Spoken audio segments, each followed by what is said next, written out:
So, things have taken a wild and honestly terrifying turn. After my last post, where I was grappling with whether I was the asshole for refusing to let my mother-in-law Janice back into our lives, I just found out something that makes me more certain than ever that I made the right call. Janice now lives 2 streets over from us. Yeah, you read that right. She has literally moved into our neighborhood 2 streets away without telling us.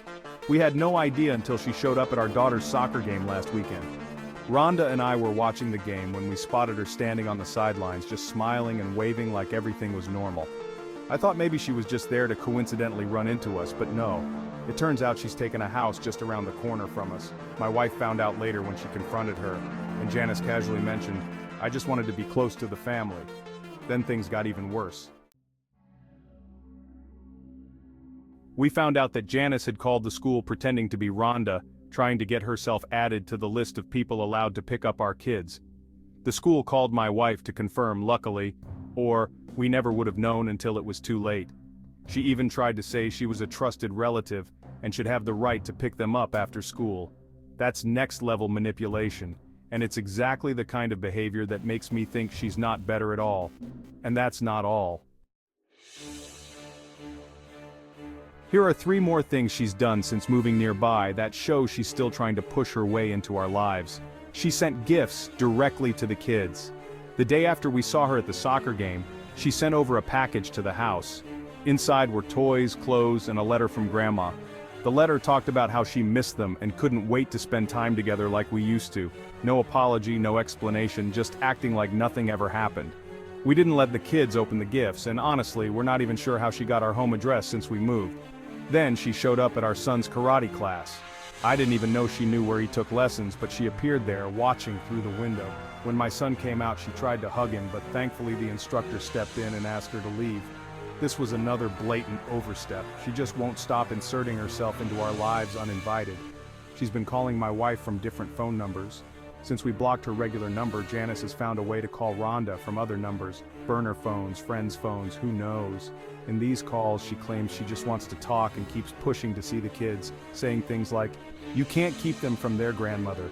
This is getting to a point where it feels more like stalking than anything else.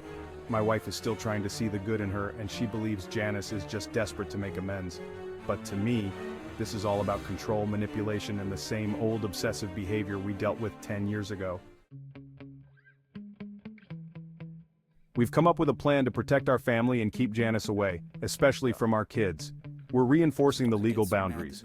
We've contacted a lawyer about getting a restraining order if she doesn't back off. We're also making sure the school and any of our kids' extracurricular activities have Janice on a no-contact list, so she can't just show up and try to insert herself. We've installed security cameras around the house.